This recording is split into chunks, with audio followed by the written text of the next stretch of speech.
অনেক তো review video দেখলেন। রিভিউ ভিডিও দেখে কি আর বাইক চেনা যায় নাকি? চলুন একটু চালিয়ে দেখি।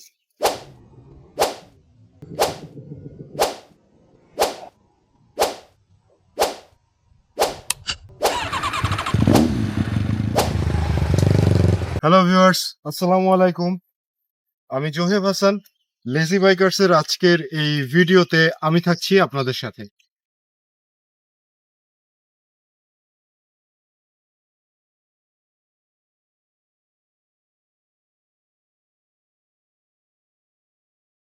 আপনি একটি মোটর বাইক থেকে কি চান?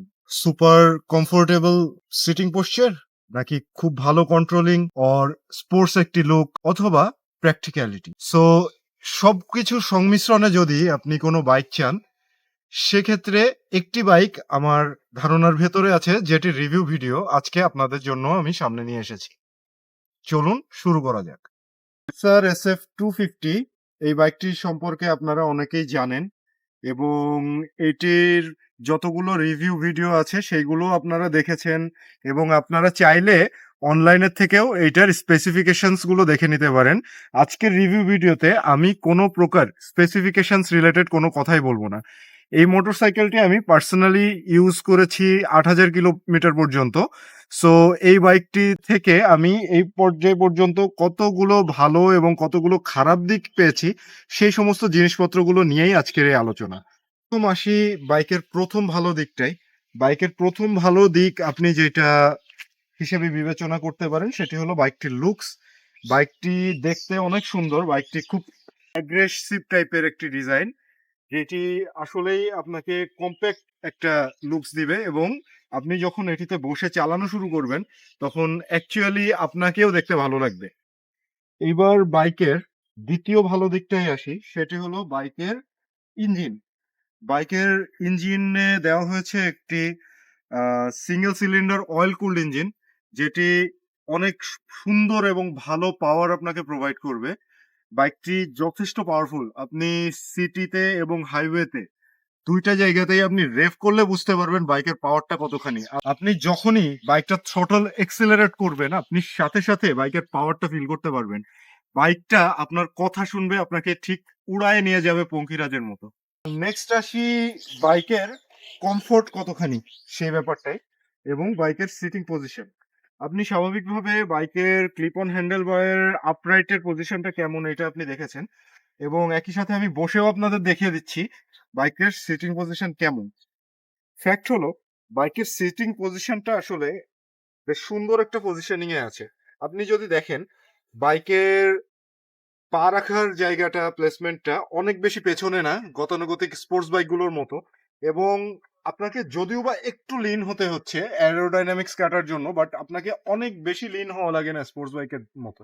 আপনি যদি স্পোর্টস বাইকের মতো অ্যারোডাইনামিক্সে অনেক বেশি লিন হয়ে চলতে চান, সেক্ষেত্রেও আমার পেছনের দিকে যথেষ্ট পরিমাণে স্পেস আছে, আমি যেটা পিছায় নিয়ে ঝুঁকে চালাতে পারি। আর আমি যদি কমফোর্টেবলি রাইড করতে চাই সিটির ভিতরে, তাহলে আমি সামনের দিকে আগিয়ে এসে বসে এইভাবে কমফোর্টেবলি রাইড করতে পারছি। সো আপনি যদি কমফোর্টেবলি রাইড করতে পারেন উইথ এ লং টাইম, আপনি অনেক দীর্ঘক্ষণ চালিয়েও ক্লান্ত হবেন না। সো আপনি বলতেই পারেন এই বাইকটা নিয়ে আপনি সুন্দর করে ট্যুরে চলে যেতে পারতেছেন উইদাউট এনি পেইন। আসি আমরা বাইকের টায়ার, ব্রেকিং আর কন্ট্রোলিং এর ব্যাপারে। তো প্রথমে আমরা যদি দেখতে পাই, বাইকের ফ্রন্টের টায়ারে দেওয়া আছে 110 সেগমেন্টের একটা টায়ার। সো আপনি যদি বাংলাদেশের প্রিভিয়াস 150 সিসি বাইকগুলোর কথা চিন্তা করেন, বা 125 সিসি বাইকের কথাও চিন্তা করেন, আপনি স্বাভাবিকভাবে দেখবেন ওদের রেয়ার টায়ার গুলো দেওয়া থাকে 110 সেগমেন্টের কিছু কিছু বাইকের। তো সেইখানে এখানে ফ্রন্টেই আপনি পেয়ে যাচ্ছেন 110 সেগমেন্টের টায়ার। আর এইবার আমরা আসি পেছনের সাইডের টায়ারের দিকে। পেছনের সাইডে দেওয়া আছে 150 সেগমেন্টের একটি টায়ার। বাংলাদেশে খুব কম মোটরসাইকেলই আছে যাদের 150 সেগমেন্টের টায়ার ব্যবহার করা হয়ে থাকে, এবং একই সাথে বাইকে আছে ডুয়েল চ্যানেল এবিএস সিস্টেম। তো যেটি আসলে আমাদের বাংলাদেশে যে সিটি রোডস গুলো আছে, এগুলোর জন্য হুট করে যে কোনো বিপদে দাঁড়িয়ে পড়ার জন্য যথেষ্ট প্র্যাকটিক্যাল একটা ব্রেকিং সিস্টেম, এবং নতুন রাইডার যারা আছে তাদের জন্য তো আসলে এটা অনেক বেশি সুবিধাজনক, যাতে তারা রাইডের ক্ষেত্রে কোনো প্রকারের বিপদের সম্মুখীন হতে না পারে। আর যদি বাইকের কন্ট্রোলিং এ আসি, আপনি প্রিভিয়াসলি আমি বলেছি, খেয়াল করেছেন যে বাইকের থ্রটল রেসপন্স অনেক ভালো, এবং বাইকের একই সাথে ব্রেকিংটা এবং মোটা টায়ার থাকার কারণে আপনি বাইককে যথেষ্ট স্টেবল ভাবে রাইড করতে পারতেছেন। এবং ইন দ্য সেম টাইম আপনি যদি হাই স্পিড কর্নারিং করেন, সেক্ষেত্রেও বাইক যথেষ্ট স্টেবল থাকবে। বাইকে কোনো প্রকার jerk, shake, itch anything you can't feel it. এবং আপনি বাইকটিকে খুব সুন্দরভাবে কন্ট্রোল করে চালায় নিয়ে যেতে পারতেছেন আপনার গন্তব্যে। এবার আরেকটা ভালো দিকে আসি, সেটি হলো বাইকের হেডলাইটে। বাইকের হেডলাইটে যেহেতু এলইডি হেডলাইট ব্যবহার করা হয়েছে, তো যথেষ্ট পরিমাণে আলো এখানে দিচ্ছে। দিনের বেলাতে আলোটা আমি দেখাতে পারতেছি না, এটা রাত হলে বুঝতে পারবেন। বাংলাদেশের অনেক বাইকেই আপনি রাত্রেবেলা হেডলাইটে যথেষ্ট পরিমাণে আলো পাবেন না। সেইখানে জিক্সার SF250-র আলো যথেষ্ট পরিমাণে ভালো রাত্রেবেলা সাপোর্ট দিবে। বাট তারপরেও হাইওয়েতে যদি আপনি রাইড করতে চান, আমি সাজেস্ট করব পার্সোনালি হাইওয়ের ক্ষেত্রে আপনি এক্সট্রা ফগ লাইট ব্যবহার করবেন। আর এইবার আমি আসি বাইকের মিটার কনসোলের দিকে। বাইকের মিটার কনসোলে যথেষ্ট পরিমাণে ইনফরমেশন দেওয়া। আপনি ফুয়েল ইন্ডিকেটরটা দেখতে পাচ্ছেন এখানে, আপনি কতখানি ফুয়েল আপনার আছে। একই সাথে আপনি বাইকের টাইম দেখতে পাচ্ছেন যে কয়টা বাজে, বাইকের মাইলেজ, যাবতীয় যা ইনফরমেশন আপনার আসলে নিড, সেগুলো সবকিছুই ফিল আপ করবে ইনস্ট্রুমেন্ট কনসোলটা। এতক্ষণ তো ভালো দিক শুনলেন, এবার খারাপ দিকও কিছু বলি। এটার কিছু ড্রব্যাক আছে যেগুলো আসলে আপনারা না চালাইলে বুঝতে পারবেন না। যে আমি চালানোর পরে যেগুলো ড্রব্যাক পেয়েছি, তার ভিতরে নাম্বার ওয়ান ড্রব্যাক হলো এটার, আমি ক্লাচ লিভারটা নিয়ে কথা বলবো, আর এটার গিয়ার লিভার। তো এটার ক্লাচটা আসলে যথেষ্ট হার্ড। আপনি চালাইতে চালাইতে দেখা গেল আপনি 4 থেকে 5 হাজার কিলো পরে একটু সফট হবে, কিন্তু তারপরেও এটা যথেষ্ট সফট না।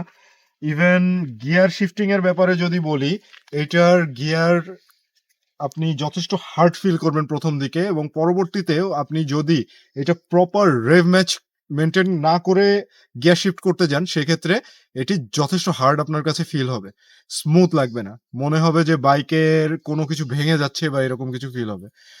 এটার এখন যাবতীয় আমাদের যারা বাইকার আছেন, সিংহভাগই হয়তো রেভ ম্যাচ করে এইভাবে গিয়ার রেশিওটা মেনটেন করতে পারেন না। দ্যাটস ওয়াই এটা অনেক হার্ড ফিল হয়। ক্লাচ লিভারটা একটু সফটওয়্যার কম্পোনেন্ট হইলে ভালো হতো। আমরা যে প্রাইস রেঞ্জে এই বাইকটা কিনছি, সেই প্রাইস রেঞ্জে হয়তো অ্যাসিস্ট স্লিপার ক্লাচটা দেওয়া সম্ভব ছিল। তো সুজুকি, আমি আশা করব যে সামনের আপডেটে এই জিনিসটা যদি আনে তাহলে খুবই ভালো হয়। এইবার আসি সেকেন্ড খারাপ দিকে। সেকেন্ড খারাপ দিকে আমার কাছে যেটা ফিল হয়েছে, এটার পেছনের সাসপেনশনটা খুবই হার্ড। আমি যখন লং এ কোনো ভাঙাচোরা রাস্তা অনেকক্ষণ ধরে চালিয়েছি, সাপোজ আপনি যদি 20 থেকে 25 মিনিট কোনো ভাঙা রাস্তা দিয়ে চালাইতে থাকেন একটানা, সেক্ষেত্রে আপনার লোয়ার ব্যাক পেইন হবে, because of the stiffer suspension side. আর একই সাথে এটার সিটের কুশনিং এর কথাটা বলি, কুশনিংটা আপনি অনেকক্ষণ ধরে যদি বসে থাকেন, সেক্ষেত্রে খুব একটা আরাম কুশনিংটা আপনাকে দিবে না, কারণ কুশনিংটা একটু আপনার কাছে হার্ডার ফিল হবে। কুশনিংটা যদি আরেকটু সফট হতো তাহলে আমার মনে হয় বেশ ভালোই হতো। সুজুকি জিক্সার এসএফ এর প্রাইজের সাথে আসলে আমরা যে জিনিসটা পাচ্ছি সেটা কতখানি প্র্যাকটিক্যাল। এখন আপনি যদি একটা বাইক কেনেন 4.5 লাখ টাকা দিয়ে, তাহলে আপনি সেইখানে এয়ার কুলড বা অয়েল কুলড ইঞ্জিন নিলে কতখানি প্র্যাকটিক্যাল আপনার জন্য ঘটে। সুজুকি যদি এখানে অয়েল কুলড ইঞ্জিন না দিয়ে লিকুইড কুলড ইঞ্জিন দিত, তাহলে আমার মনে হয় মাইলেজটা কিছুটা ভালো পাওয়া যেত। যদিও বা হায়ার সিসি বাইক কেউ মাইলেজের জন্য নিবে না, তারপরেও এখানে একটা এক্সট্রা দাবি আমরা রাখতেই পারি, অয়েল কুল না রেখে ইঞ্জিনটা লিকুইড কুল দেওয়া। এবং এটা ছাড়াও যদি আপনাদের মনে হয় যে আমি যা যা বলেছি তার বাইরেও কোনো কিছু থেকে থাকে, বা আমি কোনো কিছু মিস আউট করে থাকি, অথবা আপনারা আমার থেকে আরো বেশি কিছু জানেন, তাহলে অবশ্যই আমাদের কমেন্ট সেকশনে ব্যাপারটা জানিয়ে দিন। আমরা সেইগুলো নিয়েও কাজ করার চেষ্টা করব বা আপনাদের জানানোর চেষ্টা করব। সো গাইজ, আজকে এই পর্যন্তই। আমরা এই বাইকের ভালো এবং খারাপ এই দুটো দিকে আপনাদের সামনে তুলে ধরার চেষ্টা করেছি। এখন আপনি আসলে চিন্তা করে নিবেন এই বাইকটা আপনার জন্য কিনা, সেই অনুপাতে আপনি ডিসিশন মেক করবেন। এবং অলওয়েজ টাইম রাইডের সময় সেফটি গিয়ার্স যেরকম গ্লাভস এবং ভালো দামি সার্টিফাইড হেলমেটস এগুলো ব্যবহার করে রাইড করবেন। সো বিদায়, দেখা হচ্ছে নেক্সট ভিডিওতে, স্টে টিউনড।